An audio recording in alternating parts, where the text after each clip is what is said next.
والضحى والليل إذا سجى ما ودعك ربك وما قلى وللآخرة خير لك من الأولى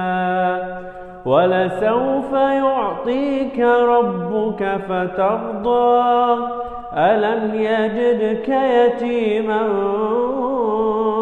فآوى ووجدك ضالا فهدى ووجدك عائلا فأغنى فأما اليتيم فلا تقهر وأما السائل فلا تنهر وأما بنعمة ربك